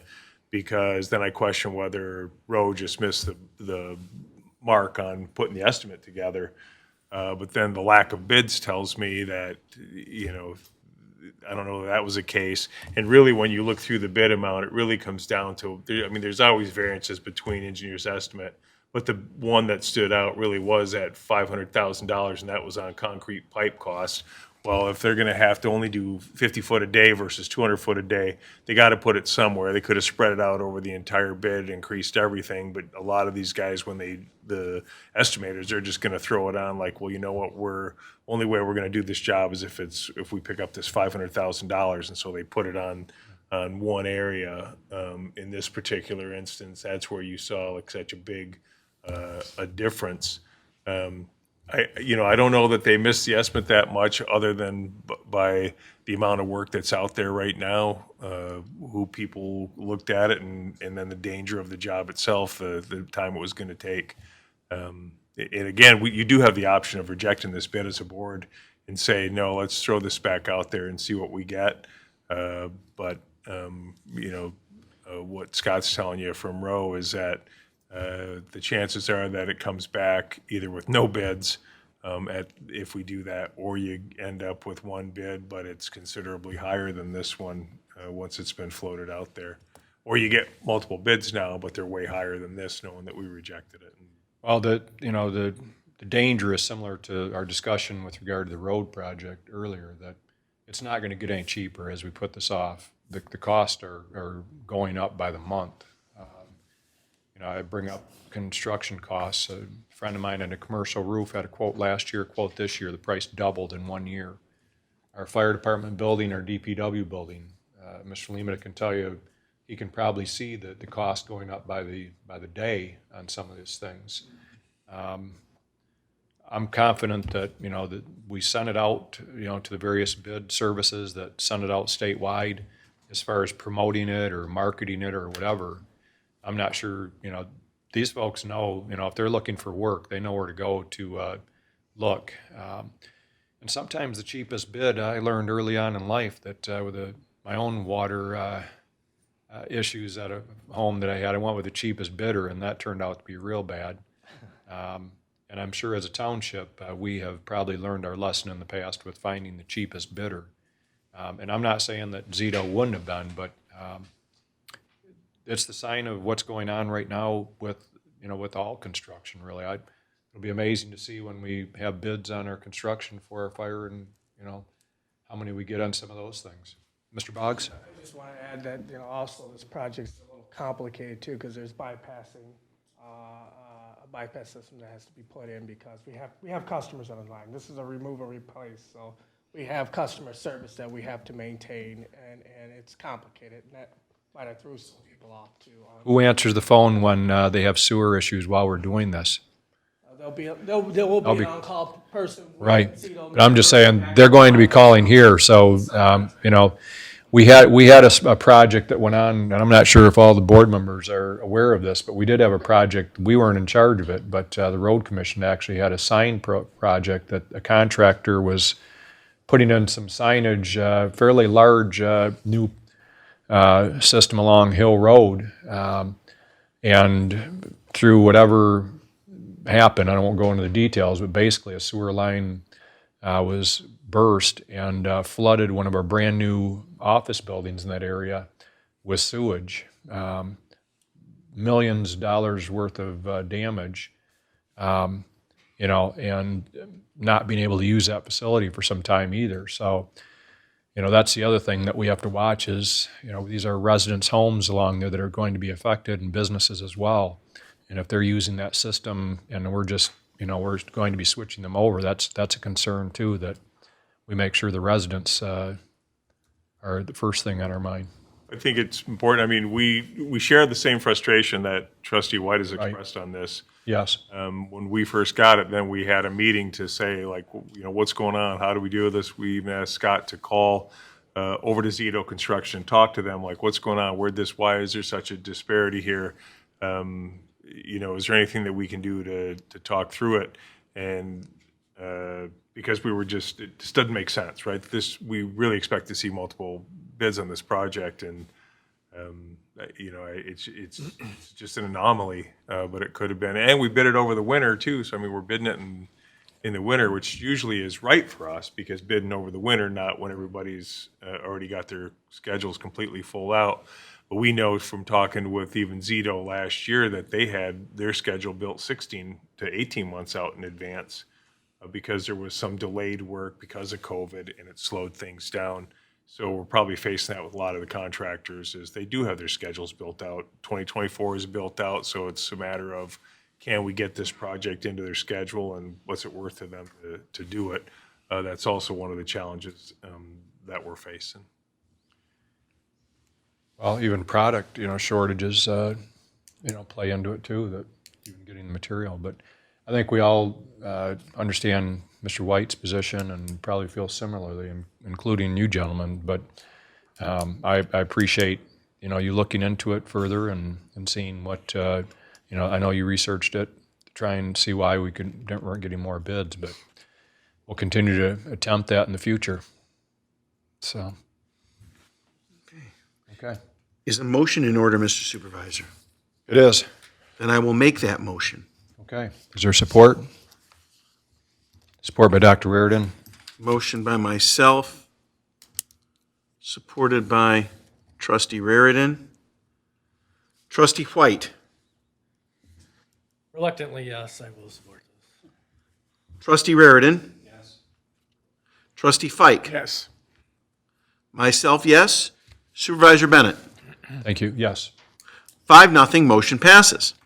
Thank you, Mr. Cooley, Mr. Boggs, Mr. Haymeyer. Item F, the board will consider a motion to approve a fuel tank project at Creasy Bicentennial Park not to exceed $22,000 to add it to the 2024 capital improvement plan and to authorize the township superintendent to sign all related quotations, purchase orders, and documents. All right, good evening. Mr. Kimmer. Good evening, everyone. So Parks and Rec, on average, the last couple of years, our fuel expenses have been approximately around $11,000 a year. We would like to look at installing above-ground fuel tanks, one gas tank and one diesel tank. We do have some tractors and Kubotas out there that utilize diesel fuel. We would like to install that out at the park for two reasons. One would be to save on fuel costs, buying it at wholesale versus retail. and also eliminating the numerous trips that we make down to the gas station with 5-gallon cans sitting in the back of a truck, 50 gallons at a time. Based upon the estimates I put together, if you figure 50 to 60 cents, maybe 70 cents on savings of wholesale versus retail costs, plus the amount of time that we would save from making those trips, we're looking at saving somewhere between $2,000 to $3,000 a year. The return on this investment would be approximately 8 years from now. I alluded to earlier that we have the reserve fund for capital improvement for millage funds. This would be coming out of that reserve fund, putting this into the 2024 capital improvement project. Obviously, with fuel tanks, there are concerns for spills. What we would be doing is installing a 11-foot by 16-foot concrete pad with about a 4-inch lip on the outside of it, a little curved edge. So if you calculate up the volume of that area, I had the number here, about 438 gallons. So a 300-gallon fuel tank. They are proposed to be double-walled fuel tanks, not single-walled. So we're trying to build in as many safety measures and precautions as we can as we do this project, hopefully. Any thoughts, concerns? I just have a question. Yes. This isn't going to require like any like state inspection to, that's not included in No state. Eagle or DNR or something to verify it's not leaking and then it ends up being extra. So I ran everything through the fire marshal here at the township. The state, as far as the size of tanks, I believe it's 600-gallon tanks before you have to get into the state permitting. So with these being 300-gallon tanks, there's no state permits required to do this. Okay. All right, so a motion would be in order. Mr. Fike makes that motion, Motion by Fike, supported by Mr. White. supported by Mr. White. Okay, Trustee Fike. Yes. Trustee Raritan. Yes. Trustee White. Yes. Myself, yes. Supervisor Bennett. Yes. 5-0, motion passes. Thank you.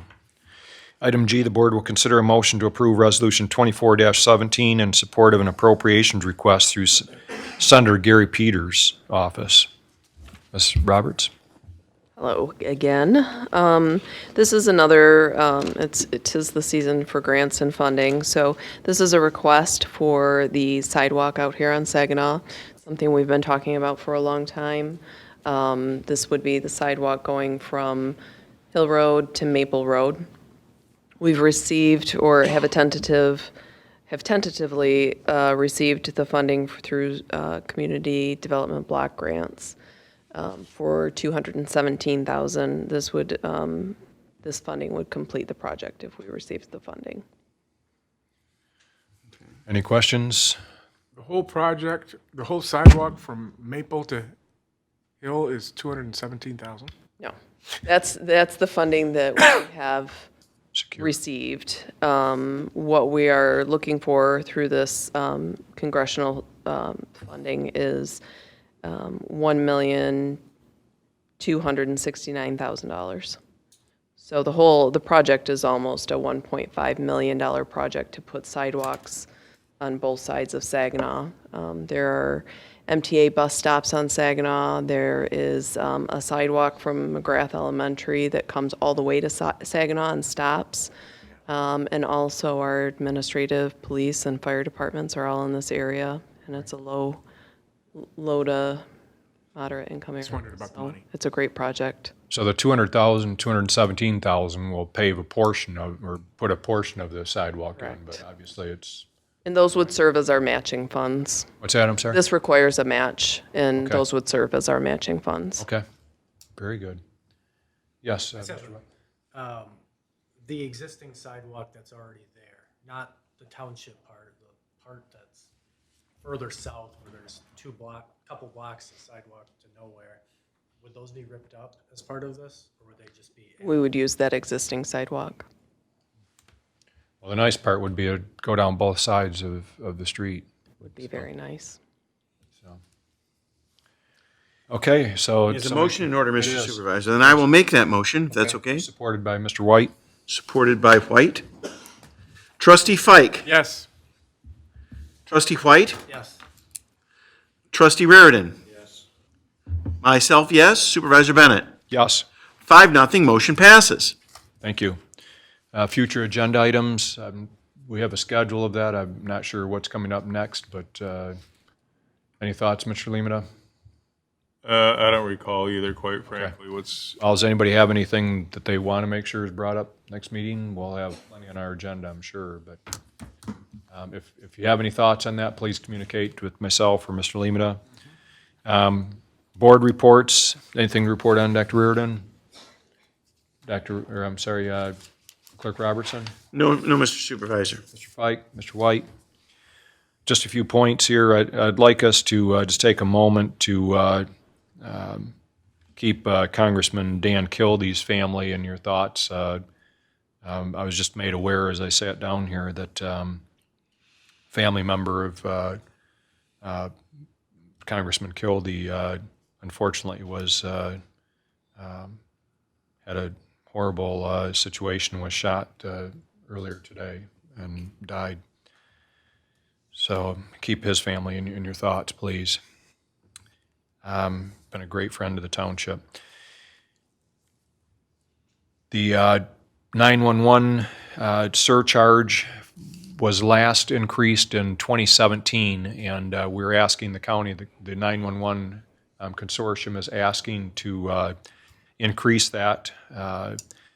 And 2017 prices were a whole lot different than they are now in 2023, 24, and looking at 25. This millage would go out probably about 5 to 10 years. We're still working on that with the county. But the bottom line is more money is needed to run that operation. It's one of the busiest 911 centers in the state. So you'll probably be seeing some more news on that. We have meetings with the county board to discuss that, but something we're asking for. The lighting along Dort Highway, I did speak to the individual with consumers this past weekend, and they have the lights in. We were waiting for the lights to arrive, so he's telling me that probably within the next couple weeks we'll see those starting to be installed. And again, there's going to be roughly 39 lights between Hill Road and Grand Blanc Road installed.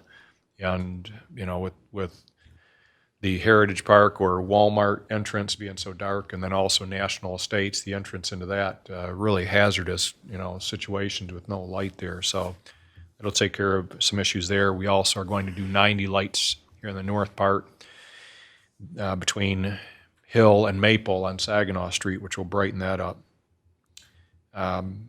Consumers is going to pay for it? What's that? Consumers is going to pay for it? We have some grants, and they're going to pay for most of it. So the Carrignandi Water Authority actually will be heading out there tomorrow for another meeting. We actually are celebrating getting a generator. It's well over $1 million for the generator, but the whole idea is to be self-sufficient on the water here in Genesee County, so that if the power were ever to go out, that we would be able to continue supplying water to Genesee County residents. The celebration is that we waited 26 months for the generator to be delivered. That's how long it takes to get equipment these days, and we were talking about employees, what have you, and it's simply a matter of them not having the capacity to build these huge generators. So when we go to get ours for fire department, what have you, we can plan on probably similar kind of timelines. But that's all I have, Mr. Lemata. I do have a request for a closed session for this evening. You have two of our independent employees' contracts are going to expire, one on March 29th, one in April. And I'd like you guys to consider renewing those contracts, those employment agreements. All right. Mr. Laddie, anything? No, sir. Okay. Okay, with that, I'll entertain a motion to go into a closed session pursuant to MCL 15.267A to discuss or to consider employment contracts. Mr. Fike makes that motion. Fike, Supported by Dr. Reardon. supported by Raritan to go into closed session. Okay, Trustee Fike. Yes. Trustee Raritan. Yes. Trustee White. Yes. Myself, yes. Supervisor Bennett. Yes. 5-0, motion passes. We go into session, a closed session. It is 7:57 PM. If you'd like, we can meet right here, take a few minutes for our guests to depart.